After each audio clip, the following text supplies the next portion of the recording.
Muchas gracias, pastor. Que el Señor nos guíe, que nos permita que haya palabra buena para hoy y que, como dice el pastor, nos reargulla de pecado y justicia. Entonces vamos a iniciar nuestra mañana de hoy, nuestra mañana de martes, con un texto muy importante y muy retador. Y nuestra hermana ya, Alex, está lista para iniciar la lectura del texto. Mi hermana. Buenos días. Mayo 14. Una teología de la aflicción. No me llamen Noemí, llámeme Mara, porque el trato del Todopoderoso me ha llenado de amargura. Llena me fui, pero vacía me ha hecho volver el Señor. Ruth 1:20-21. Cuando Noemí regresó a Belén, dejando atrás las tumbas de su esposo y de sus hijos en Moab, solo podemos imaginarnos el dolor y la aflicción que experimentó al regresar a lugares y a rostros tan conocidos. ¿Qué pensamientos y recuerdos le vinieron a la mente? Esa debe ser la señora fulanita y esos deben ser sus hijos. ¿Cuánto han crecido? Allá es donde solía llevar a los niños. Allá es donde Elimelech y yo solíamos salir a caminar.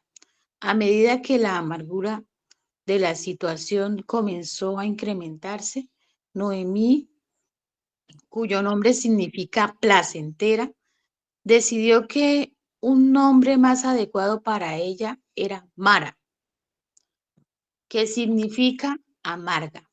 Ella no intentó fingir que los retos de la vida no existían, ni convencer a los demás de que todo iba bien. Hacer eso habría sido deshonesto, una traición a la teología que sostenía su fe. Entre lo que el escritor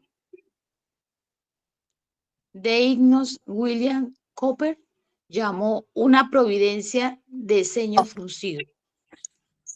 La situación de Noemí nos demuestra que aún para el pueblo de Dios algunas aflicciones de la vida parecen insoportables. Algunas circunstancias parecerán injustas y algunas preguntas permanecerán sin respuesta. Su reacción nos mueve a preguntarnos, ¿qué haremos cuando la aflicción impacte en nuestra propia vida? El sufrimiento es un problema para el creyente, pero no menos para todos los demás. Todos deben luchar con el problema del dolor.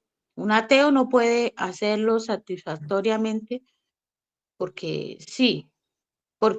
si no existe Dios, solo viviríamos en un universo de azar, donde sucede porque sí. En cambio, el cristiano puede preguntar, de hecho debe preguntar, ¿dónde está Dios en esto? La expresión honesta de emoción por parte de Noemí corresponde con su teología. Ella no atribuye lo que le sucedió al azar, sino que reconoce la obra de la mano de Dios. Ella declara que Dios es justo en medio de su sufrimiento. Lo llama Shaddai, todopoderoso, el Dios proveedor que protege. ¿Qué significa Shaddai? Es el atributo de Dios que significa que Él está en su mejor forma cuando nosotros estamos en nuestro peor momento. Noemí había experimentado hambruna, pérdida, luto, dudas y despedidas, pero ya que conocía a Dios como Shaddai, podía dejarle a Él la explicación y la responsabilidad de esas pruebas tan amargas. ¿A dónde volteas cuando las olas golpean? Cuando las llamas se salen del camino, cuando todo se pone de cabeza.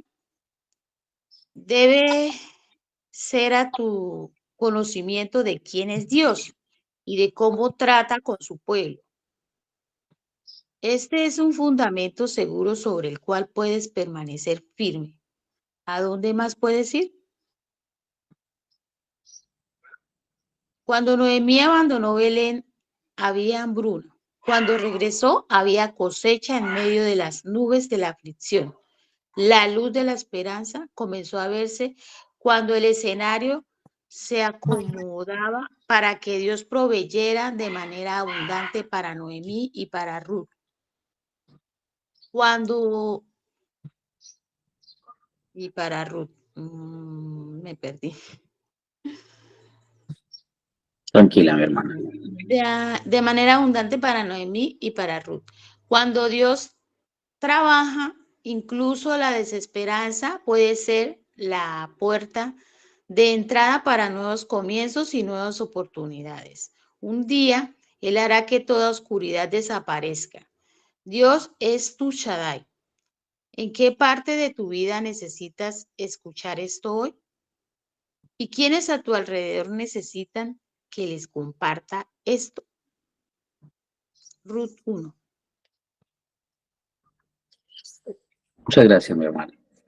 Bueno, muy buenos días para todos. Que el Señor sea hoy dándonos palabra buena y permitiéndonos entenderla. Él está en su mejor forma cuando estamos en nuestro peor momento. Si esa idea se puede quedar hoy en nuestras mentes y la podemos, por la misericordia de Dios y la acción del Espíritu Santo en nosotros, guardar en nuestras mentes y en nuestros corazones y ponerla sobre la roca, es decir, que se vuelva vida, vamos a estar bien. El mundo dice, pare de sufrir. La palabra de Dios dice, aprenda a sufrir.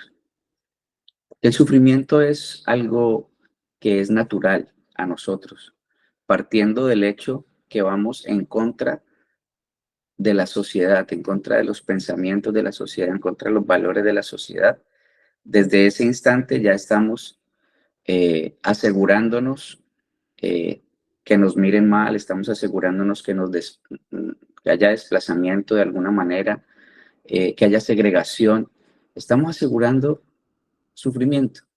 Y la palabra de Dios dice, en este mundo tendrás aflicción, pero confiad que ya he vencido al mundo, dice el Señor. Y ese confiad en este contexto es aprender a sufrir. Y Noemí nos muestra la manera como debe hacerse. Y básicamente es eh, haciendo realidad lo que dice Juan capítulo 17, versículo 3. Y esta es la vida eterna, que te conozcan a ti, al único Dios verdadero, y a Cristo a quien has enviado. En la medida que nosotros conocemos a nuestro Dios, vamos a estar bien. Hoy vamos a explorar el capítulo 1 del libro de Ruth. El tema de este libro es el pariente redentor. Este pequeño libro ha sido una bendición especial para cientos de personas, miles de personas a lo largo de la historia de la iglesia. Ruth es una adición al libro de los jueces y su contenido histórico tuvo lugar durante este periodo. Es una hermosa historia, un relato feliz acerca de algunas personas que vivieron durante un periodo triste que se describe en el libro de los Reyes. La historia de Ruth y Boaz muestra el aspecto del amor en la redención. La salvación es como una intriga de amor. El apóstol Juan nos dijo en su primera carta, capítulo 4, versículo 19, nosotros le amamos a Él porque Él nos amó primero. Una historia como la de las novelas que le gustaban a la abuela. Y esto es lo maravilloso en cuanto a la salvación.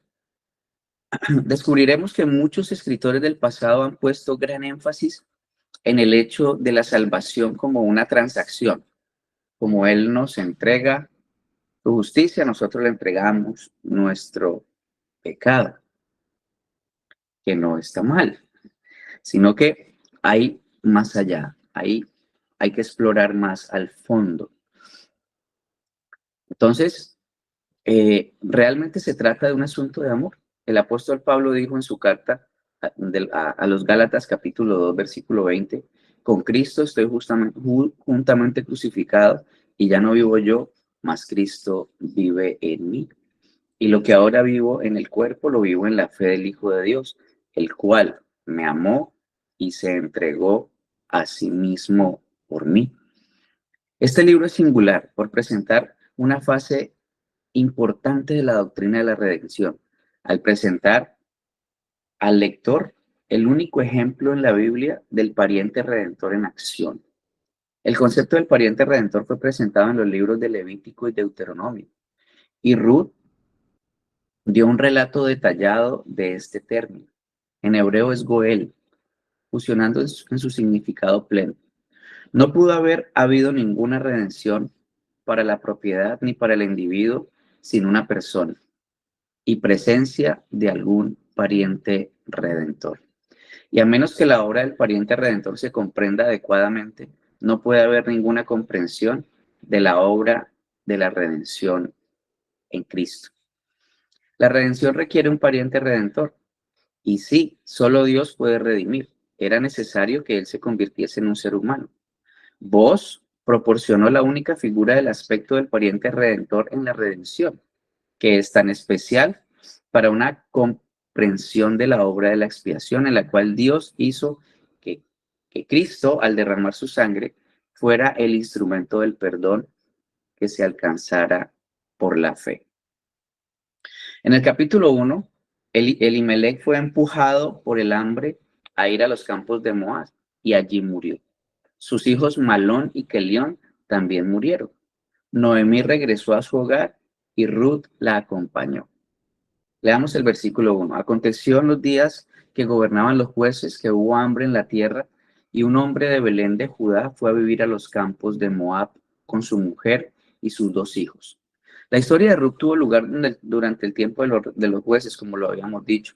Era un tiempo de decadencia política, degradación moral y degradación espiritual. Los eventos que se registran aquí tuvieron lugar durante el tiempo de los jueces, la época más oscura de la nación de Israel, un periodo que empezó después de la muerte de Josué y terminó hasta el tiempo de Samuel.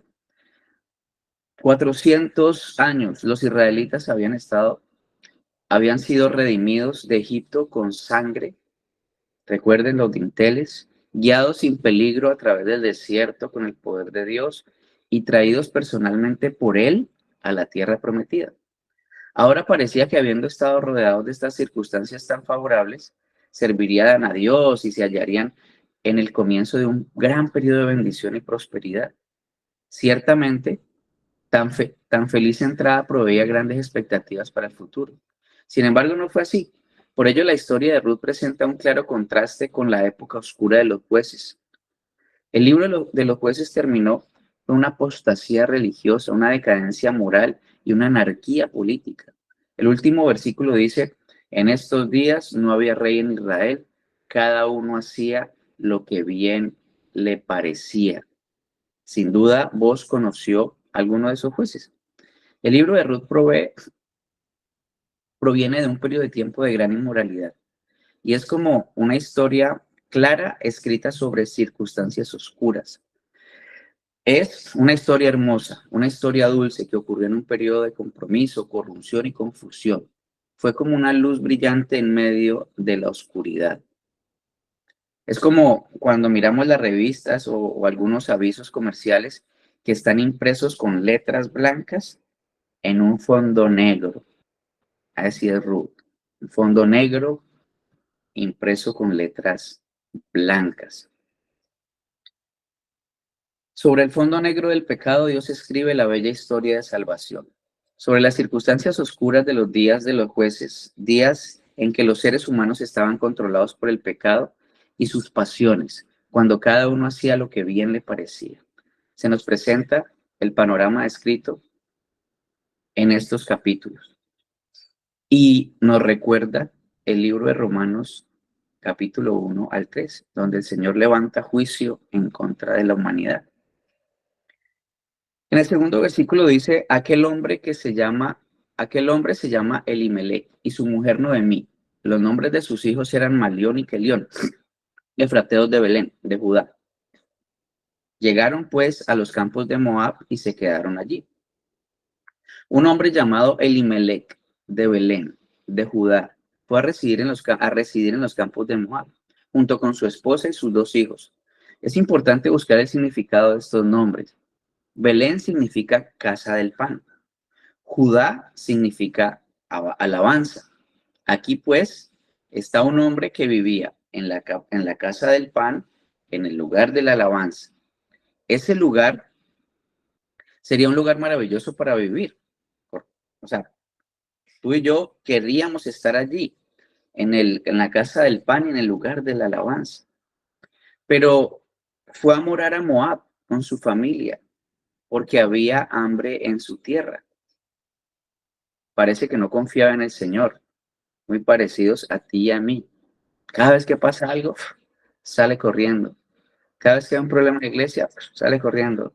Siempre salimos corriendo y huyendo de la presencia de Dios, a buscar al mundo, a buscar la ayuda del mundo.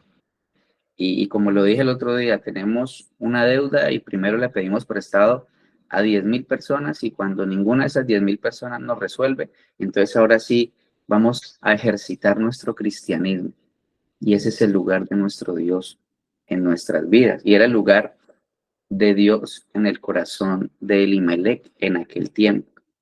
Entonces, es muy interesante lo que dice en cuanto a Moab, el Salmo 108, versículo 9. Nos dice que Moab es la vasija para lavarme. Aquí pues está un hombre que junto con su familia dejó la casa del pan y de alabanza para ir a un lugar inferior. Y esto nos sucede muy a menudo, iglesia. No digamos, uy, es que ese es Elimelec. Si yo hubiera estado en el lado de Elimelec, hubiera confiado en el Señor, porque estaba en la casa del pan y en la casa de alabanza. Tú estás en la casa del pan y en la casa de alabanza, y lamentablemente desprecias la casa del pan y la casa de la alabanza. Y no solamente por no ir a congregarte, sino por no ejercitarte en las disciplinas y en los medios que el Señor ha entregado para que nosotros lo hagamos. Entonces, es pertinente hacer referencia a una historia que cuenta. Es la historia que nuestro Señor contó acerca del hijo pródigo. Recordará que el hijo pródigo dejó la casa de su padre y se fue a comer con los cerdos. En el libro de Ruth tenemos el relato más bien como de una familia pródiga. Y si lo volvemos hoy, pues la iglesia pródiga. Entonces esta familia pródiga será castigada allá en el país lejano. Todo pródigo será castigado en el país lejano. Pero cuando vuelve no es castigado, sino perdonado. Por eso siempre estamos a una arrodillada de ser perdonados. Arrepentimiento, Señor, perdóname. Entonces, el nombre Elimelec significa mi Dios es rey. El nombre de su esposa significa placentera, agradable. Entonces aquí está, mi Dios es rey con placentera en la casa del pan y de la alabanza, yendo a la casa donde se lava, yendo al sanitario. Nunca le será posible a uno encontrar una mejor pareja que esta. Pero ahora miremos sus hijos. Malón significa enfermo y Kelión significa enclenque. Esos son nombres extraños para hijos, pero parece que se los pusieron porque eran más apropiados. Parece que Noemí vivía por encima de las circunstancias adversas y siempre apreciaba el aspecto positivo de la vida. 2 muchachos enfermizos, pero nunca les será posible a uno saberlo al hablar con ella. O sea, ella siempre con su fe arriba. El conocimiento de su Señor siempre le permitía tener una buena cara. Y no es decir, ¿y cómo estás? En victoria. No, no, no, no, no, no, no. No. Hay aflicción, porque si no, no le hubiera puesto esos nombres. Hay aflicción, hay cosas para mejorar, pero gloria a Dios porque Él es mi ayo, Él es mi castillo fuerte, Él es mi fortaleza. En ese sentido, porque cuando nos preguntan cómo estamos, bien, excelente, excelente, y el matrimonio acabándose, bien, excelente, y los hijos allá matándose entre ellos, bien, excelente, y sin trabajo y sin comer en la casa. No, ese no es el cristianismo de verdad. El cristianismo de verdad es aquel que me permite la libertad de confesar mis luchas, de confesar mis penas, de confesar mis dolores, porque dice que todo el cuerpo se va a conmover para alegrarse o para entristecerse. Eso dice el Señor. Y Noemí tenía esa característica, esa vocación. Entonces, Noemí vivía por encima de las circunstancias adversas. Ahora, estas personas eran efrateos de Belén de Judá, entrando a los campos de Moab. Y esto ya sería bastante malo. Pero para colmo, continuaron viviendo allí. O sea, no se devolvieron, sino que se quedaron allí. Recordando la parábola del hijo pródigo, una vez alguien preguntó qué le habría pasado al hijo pródigo si hubiera muerto en la posilga. ¿Habría muerto siendo hijo? Nunca habría muerto siendo un cerdo. La familia de esta historia le pertenecía a Dios, así como tú y yo, si has nacido de nuevo, le pertenecemos a Dios. Y recuerde que Él poda y quita las ramas que no están dando fruto, recuerden, Juan 15. Entonces, la familia de esta historia le pertenecía a Dios, eran hijos suyos, pero estaban en un país lejano y tendrían que regresar a casa. Versículo 3 dice, murió Elimelec, marido de Noemí, y quedó ella con sus 2 hijos. Entonces, mi Dios es rey, supernombre y espectacular nombre que tenía Elimelec. Cada día que se nombraba resonaba como un testimonio para ellos. Mi Dios es rey. ¿Y a dónde estoy yo ahorita? En Moab. Pero murió y dejó a su esposa con sus 2 hijos. Entonces dijimos que iban a ser castigados en un país lejano. Y aquí comenzaron sus problemas. Versículo 4. Los cuales se casaron con mujeres moabitas. Una se llamaba Orfa y la otra Ruth. Y habitaron allí unos 10 años. Se murió Elimelec y siguieron allí necios. Mi hermano, mi hermana, mira, estás delante de Dios haciendo las cosas mal. Necios. Mi hermano, mira, el Señor dice esto. Necios. No estamos muy lejos, familia. No estamos muy lejos. El nombre de Orfa significa sierva. El nombre de Ruth ordinariamente significa hermosura. Era bella y tenía un maravilloso carácter. Hay una palabra que podríamos usarles para describirla. ¿Sabe cuál es? Encantadora. Ruth era encantadora. Tenía una maravillosa personalidad e inteligencia. Y además llegó a un conocimiento de Dios espectacular. Y vamos a verlo durante el libro, lo podemos notar. Versículo 5. Murieron también los dos, Malón y Kelión, quedando así la mujer desamparada, sin sus 2 hijos y sin su marido. Ahora Noemí, aquella cuyo nombre significaba placentera, alegre, había perdido no solamente a su esposo, Elimelec, sino también a sus 2 hijos, enfermo y enclenque. Y ya dijimos que serían castigados en el país lejano. Ambos jóvenes murieron y ahora tenemos aquí a 3 viudas. Noemí había salido a los campos de Moab con 3 hombres y había acabado con 2 mujeres y extranjeras.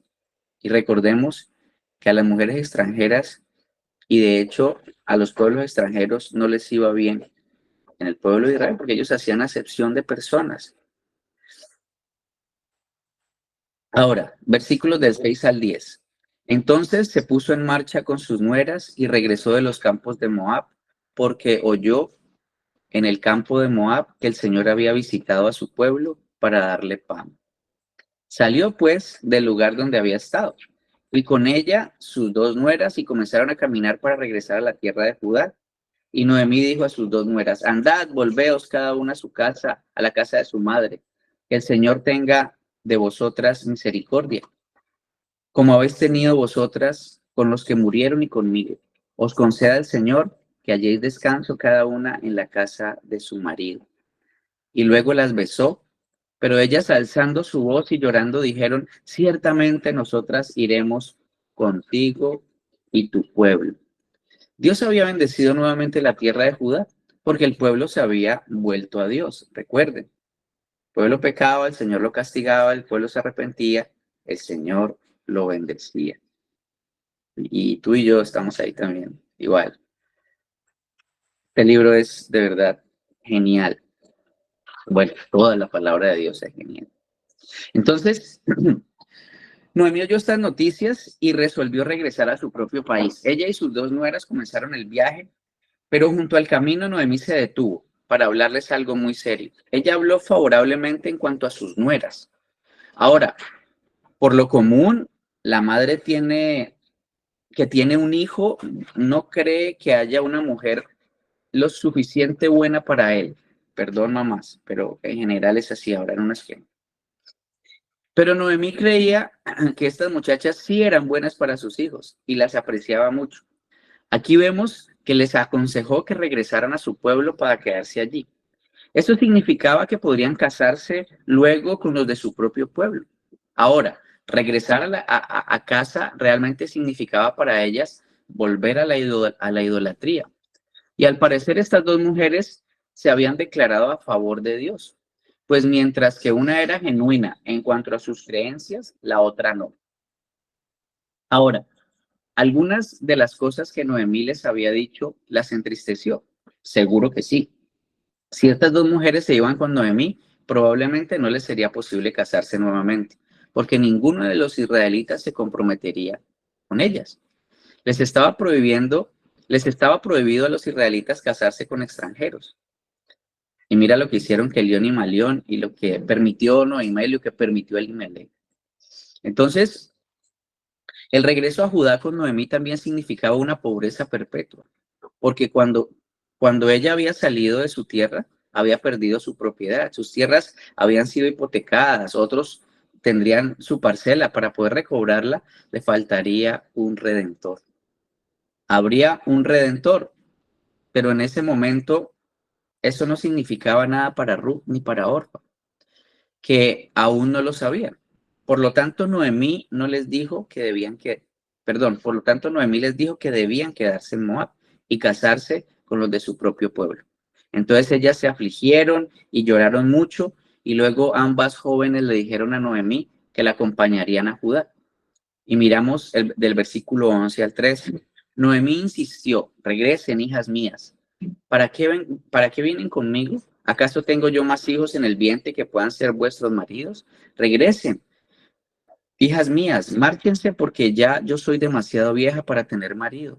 Y aunque dijera, todavía tengo esperanza, si esta misma noche estuviera con algún marido y aún diera luz hijos, ¿los esperarías ustedes hasta que fueran grandes? ¿Se quedarían sin casarse por amor a ellos? No, hijas mías, mayor amargura tengo yo que ustedes, pues la mano del Señor se ha levantado contra mí. Noemí la tenía clara, sabía quién era Dios, cómo actuaba Dios. No se estaba quejando, ay, pobre de mí, pobrecita de mí, ¿y por qué esto me pasa a mí? No, ella sabía que su Dios era omnipresente, omnipotente y todopoderoso, autor de la alegría, la dicha y la felicidad, pero también de la tristeza, las lágrimas, el dolor y la enfermedad. Entonces, según la legislación de Moisés, si un hombre moría en Israel, su hermano, tío o sobrino podía casarse con la viuda. El hecho es que la esposa del difunto podía pedir que uno de ellos fuera su esposo, a fin de que se perpetuara el nombre de su marido. Pero Noemí les dijo a Ruth y a Orfa que ella no tenía más hijos y que serían insensatas si regresaran con ella a Judá, porque no podían casarse fuera de la familia. Ninguno en Belén tendría interés alguno en ellas.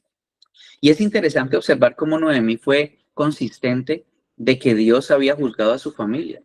Y desde este punto es que siempre inicia un reinicio. aceptando las faltas, entendiendo quién juzga y por qué lo hace. Ella conocía a su Dios. ¿Tú conoces a tu Dios? Tú lo ves como estábamos viéndolo ayer en un plato de comida, tú lo ves en la sonrisa de alguien, tú lo ves en una mano amiga, tú lo ves en una dificultad, tú lo ves en una angustia, tú lo ves en un dolor, tú lo ves en el día a día, en las cosas cotidianas. Vamos a un viaje largo y decimos, Señor, por favor, llévanos y tráenos con bien, pero salimos a recoger a nuestros hijos o salimos a la tienda y yo me cuido solo, tranquilo. No, ella cuando iba a la tienda, Señor, llévame y tráeme. Cuando iba lejos, Señor, llévame y tráeme. Al final, todas las decisiones tomadas en la trayectoria de la vida familiar habían estado equivocadas, en contra de la voluntad de Dios. Y el resultado de todas las experiencias vividas en esa etapa era amargura. Recuerden, al inicio cuando el hermano leyó el devocional, llámame Mara, amarga, amargura. Este es el fruto, es decir, las consecuencias evidentes en la vida de toda persona que quiera actuar con autonomía frente a la voluntad y a la autoridad de Dios. Si tú eres hijo de Dios y estás lejos y sabes que estás lejos, no te preocupes. Dentro de poco el Señor llegará. Recuerde que una parte de las aflicciones es la disciplina. Eso lo vimos en algún momento aquí. Entonces, Noemí estaba reconociendo el origen de sus males y aceptando con espíritu de sumisión la voluntad de Dios. Y esa es la actitud que Dios requiere de cada uno de nosotros. En vez de adoptar una actitud de rebeldía, cuando aceptamos una determinada situación de la manera que ella lo hizo, estamos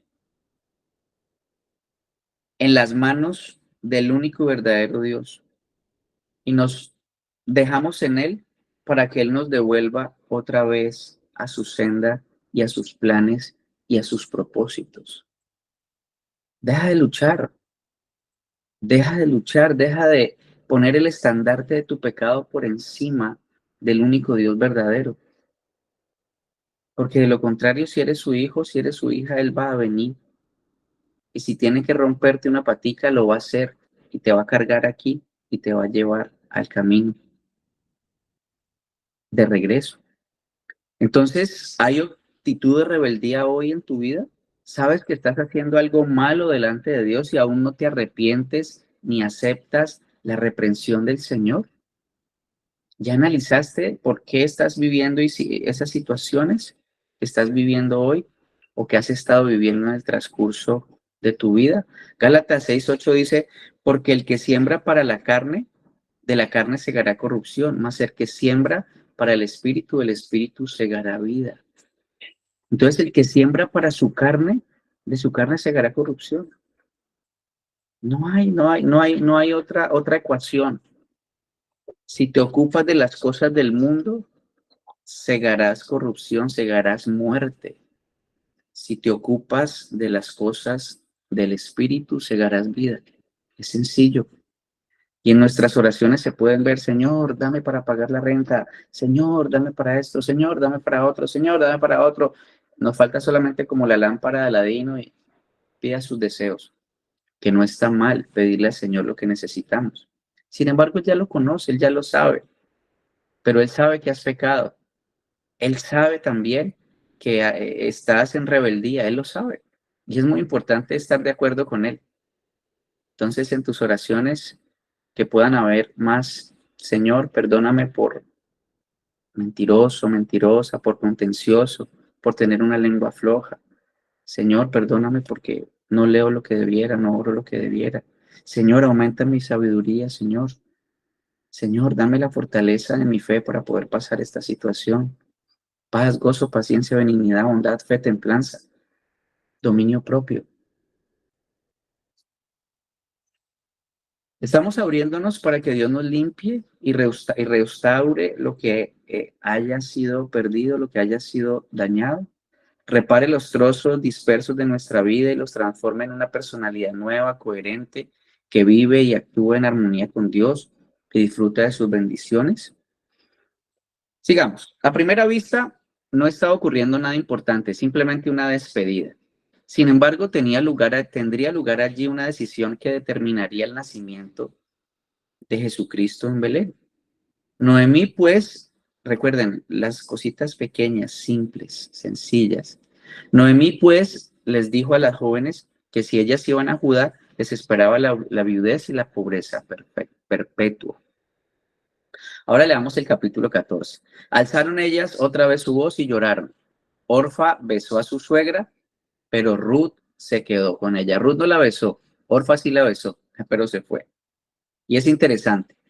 Aquí dice, aquí hay un ejemplo de lo que son los sentimientos verdaderos de las personas. Y con respecto al arrepentimiento, recuerden metanoia, cambio de mente.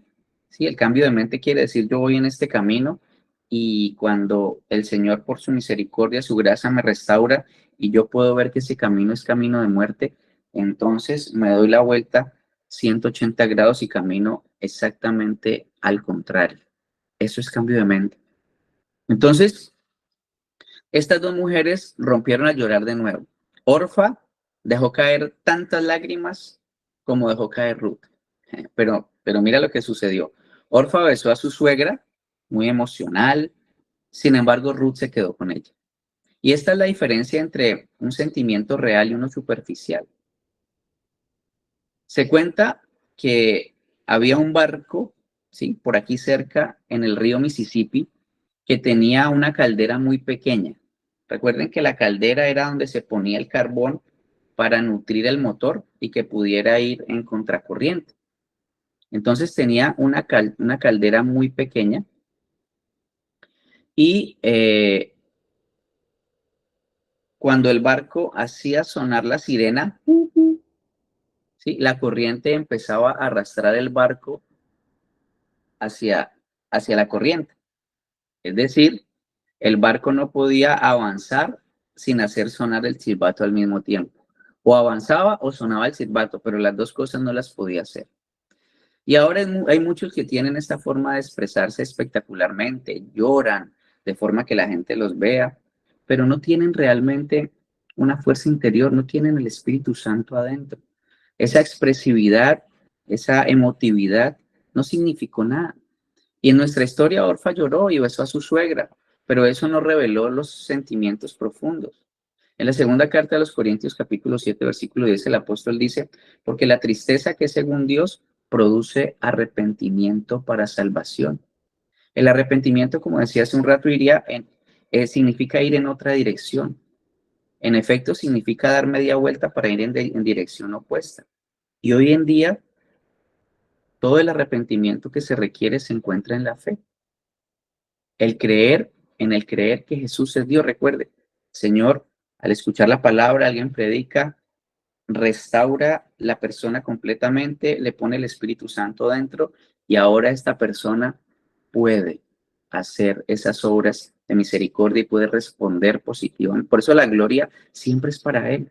Por eso cuando tú estás fuerte en la fe y estás haciendo lo que tienes que hacer para la gloria de Dios, allá en tu trabajo, con tus hijos, en la casa, no eres tú, es Cristo. Es Cristo, estás mostrando a Cristo. Pero cuando estás necia, cuando estás necio, cuando estás en rebeldía, ese eres tú. Ese soy yo. Entonces, el arrepentimiento significa ir en otra dirección. Esto es lo que Pablo le dijo al carcelero de Filipos, capítulo 16 de los Hechos, en el versículo 31.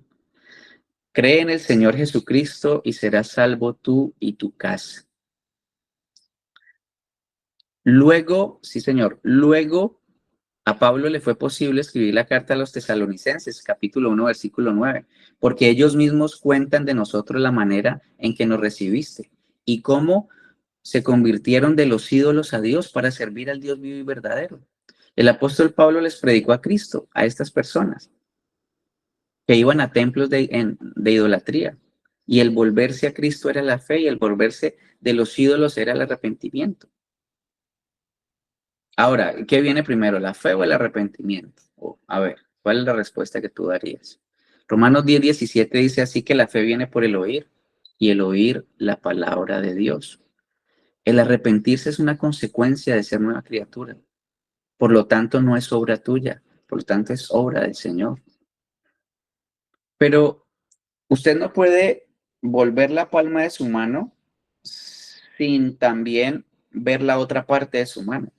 Cuando usted se vuelve a Cristo, usted se aparta de algo. Si usted no se vuelve de algo, entonces no se vuelve a Cristo, porque el volverse de algo es el arrepentimiento. Entonces, si usted dice que es creyente, pero en su balance lo único que hace diferente a los impíos es ir a la iglesia y hacer una oración por los alimentos, pero su proceder es similar al de los impíos, hueles parecido a los impíos, haces lo que hacen los impíos, pues quizá tal vez no hayas nacido de nuevo, quizá tal vez no hay una nueva criatura dentro de ti, porque eso se tiene que notar, eso se tiene que ver. El Señor dice, por sus frutos los conoceréis. Sin embargo, Ruth se quedó con su suegra. Orfa lloró. Y quizás hayan personas, haya personas que hayan experimentado situaciones sobrenaturales, hablar en lenguas, algún tipo de sueño en especial, algún encuentro con un ser que podría relacionarlo con Dios. Sin embargo, metanoia tiene que ver con la mente, con lo que somos. No es externo. Entonces, entendemos por qué hay tanta gente que dice que es creyente, pero no es. Entendemos que tanta gente piensa que al salir adelante y levantar la mano y decir la oración del pecador, ya está salvo. No, porque no es por obras para que nadie se gloríe. Si pudiese ser así, sería porque yo dije la oración, entonces yo me puedo salvar. Y eso es totalmente contrario a lo que la palabra de Dios presenta. Entonces, el verdadero arrepentimiento implica apartarse de su vida anterior. Ya no eres esa persona que contendía, que peleaba, que hablaba mal de los otros, que permanentemente estaba alegando por todo, que si esto está regado, está alegando, que si está alegando allá, o el otro que mantiene enojado a todo momento y molesto, y no hay palabras bonitas para nadie, sino palabras de juicio y de molestia. No, ya no eres esa persona. Si has nacido de nuevo, eres otra cosa. Entonces, Noemí dijo, mira, tu cuñada ha regresado a su pueblo y a sus dioses, ve tú tras ella. Orfa se volvió a la idolatría. Esta muchacha, pues, no fue un ejemplo verdadero del arrepentimiento. Si recuerden, no están aquí porque nunca fueron de nosotros. Los que están aquí, los que son de nosotros, van a permanecer y van a quedarse aquí, sin importar qué haya, a pesar de cualquier cosa.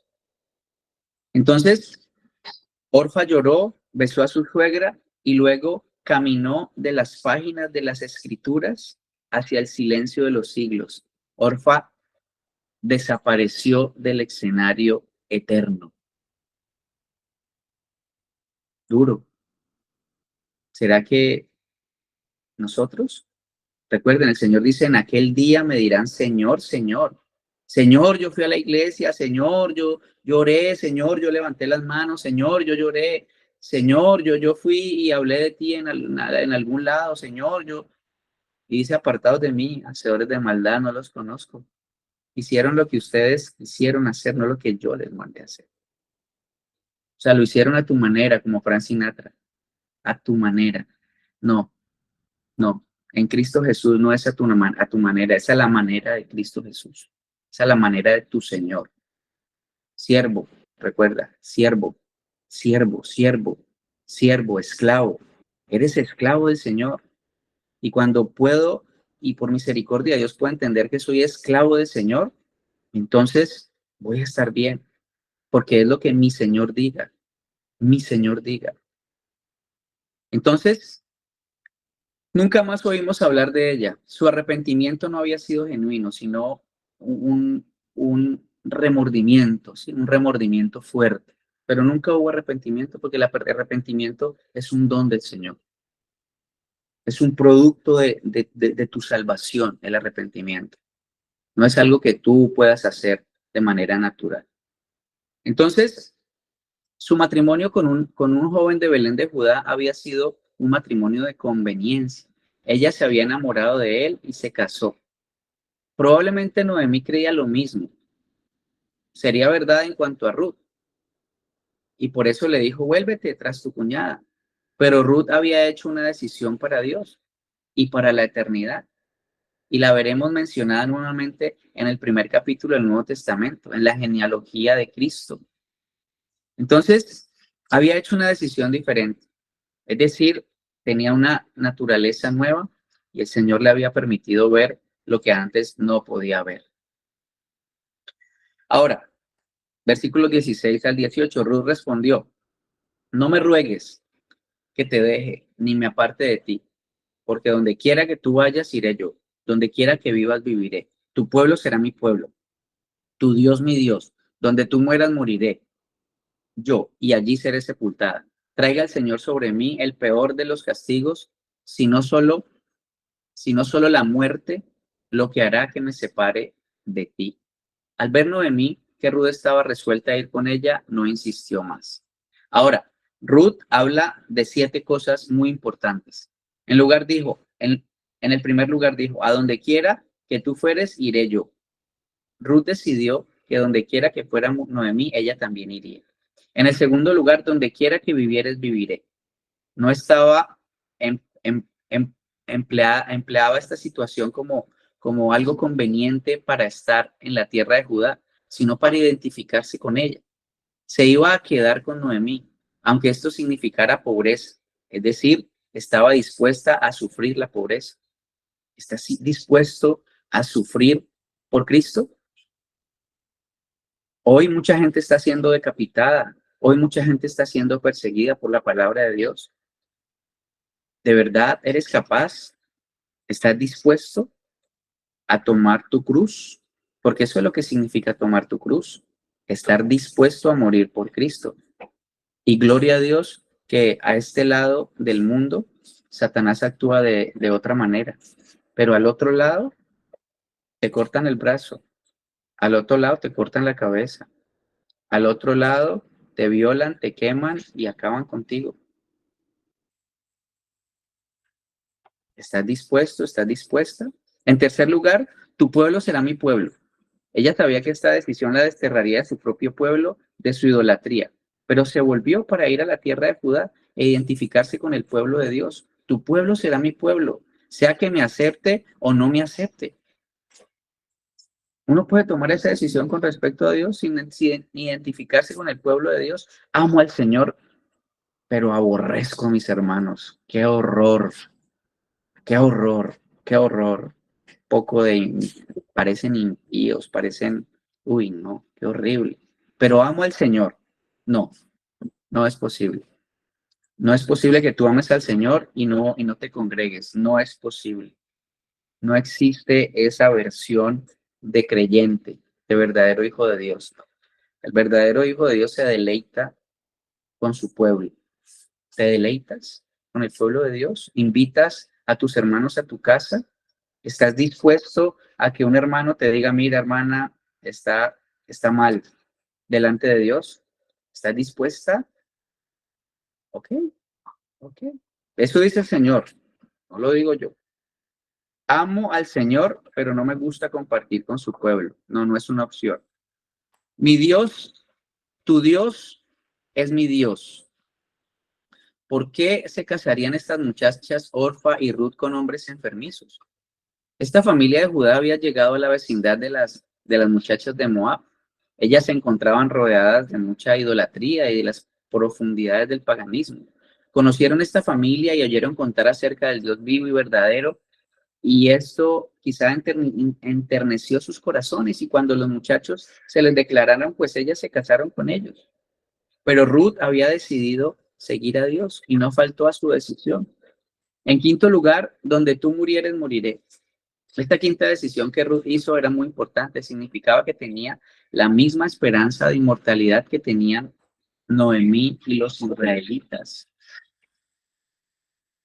Muchas personas quieren ir al cielo, pero nadie se quiere morir. Y como vimos el otro día, el morirse es condición necesaria para que tengas un nuevo cuerpo. pero nadie se quiere morir. Y no pienso, no hable de la muerte porque eso es llamar la muerte. Perdón, ¿no? El día de tu fecha de expiración está decretado. Tranquilo, tranquila.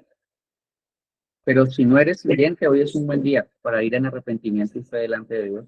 Porque no sabemos si al terminar este devocional el Señor nos llama.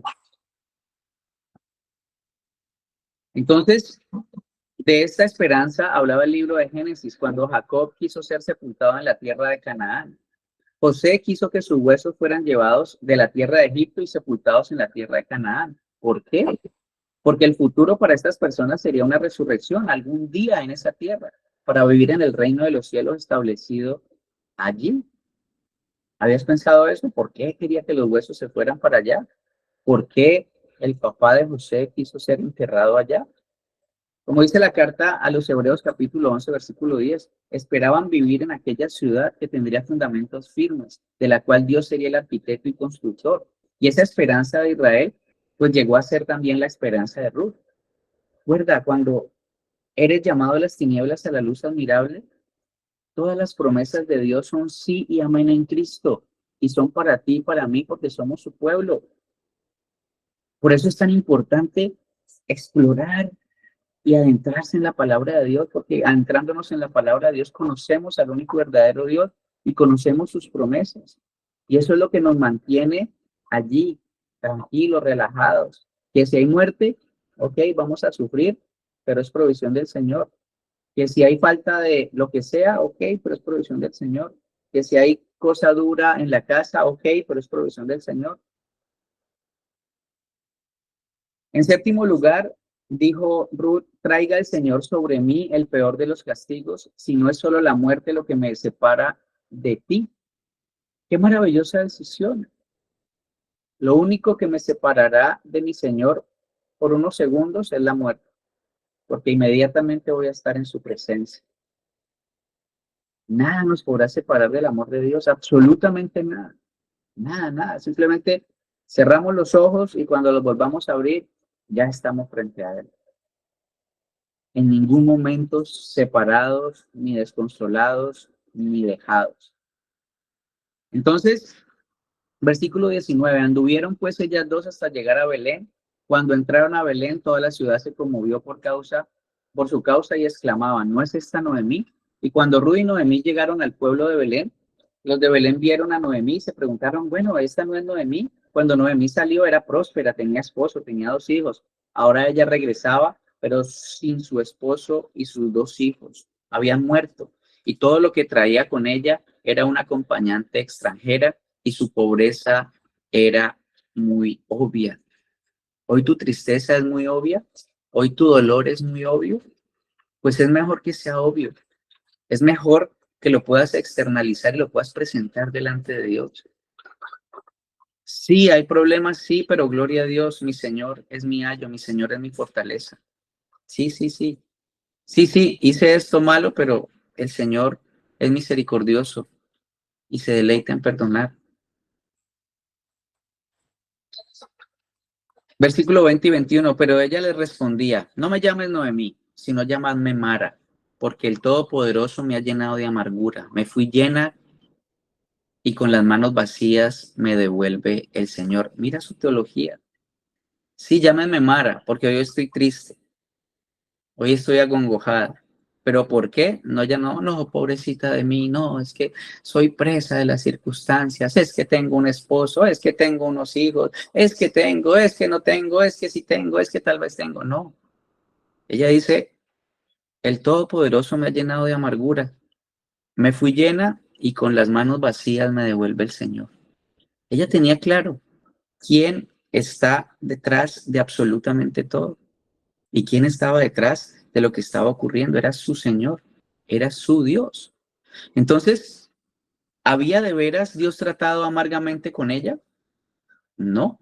Noemí era miembro de una familia pródiga y por eso fue castigada en el país lejano. Fue por causa de su desobediencia que le sucedieron estas cosas. Recuerda, el que siembra para su carne, de la carne se hará corrupción.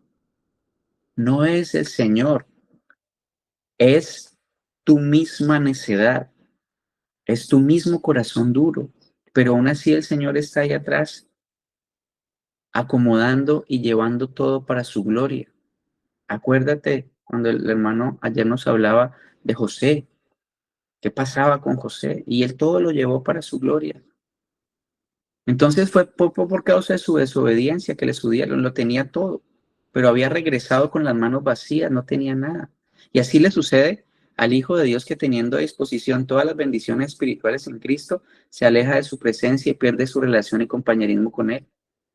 Allí, lejos de Dios, donde quiera que se encuentre, sufrirá la disciplina divina y volverá a su hogar espiritual con las manos vacías, como vino aquel hijo pródigo en la parábola. Aunque encontrara que su padre le estaría esperando con brazos abiertos para perdonarle y bendecirle como nunca antes. Hay una manera correcta de sufrir, iglesia. Un impío no tiene esperanza, como dice nuestro devocional, pues todo lo que hay está delante de sus ojos y al final esos ojos deben contentarse con un puñado de tierra. Pero para nosotros no, para nosotros no, para nosotros vivir es Cristo y la muerte es ganancia. Ahora sabiendo que los hijos de Dios tenemos toda bendición espiritual, una guía y provisión constante de parte de nuestro Creador, tanto en los grandes eventos como en los más pequeños, el sufrimiento cobra un significado diferente. Versículo 21 y 22. Porque aún me llamas Noemí, si ya Jehová ha dado testimonio contra mí y el Todopoderoso me ha afligido. Así regresó Noemí con ella, su nuera, Ruth, la moabita. Salieron de los campos de Moab y llegaron a Belén, al comienzo de la cosecha de cebada. Lo había perdido todo en el país lejano y no quería que sus vecinos la llamaran placentera, Noemí, como el significado de su nombre, sino Mara, amarga, triste. Pero nos alegramos de que el Espíritu de Dios no aceptara su nuevo nombre. No será Mara, un nombre de amargura, porque aún habría guardadas para ella experiencias maravillosas como lo hay para ti y para mí. La mujer extranjera que Ruth traía de la tierra de Moab llamada Ruth no pertenecía a la sociedad israelita. La ley mosaica la excluía y ella no creía que tuviera esperanza alguna. Pero veremos más adelante que algunas cosas maravillosas le iban a pasar. Iglesia, cuando no hay esperanza es cuando hay más esperanza. Cuando no hay esperanza es cuando hay más esperanza. ¿Por qué? Porque cuando nosotros estamos en nuestro peor momento, Él está en su mejor momento. Él es Shaddai, Él es el Hijo de Dios. Él es el que redimió nuestros pecados, el que nos sacó de las tinieblas a la luz admirable. Él es tu Dios y no importa que estés sufriendo hoy, cómo te esté tratando el presente, el día de hoy.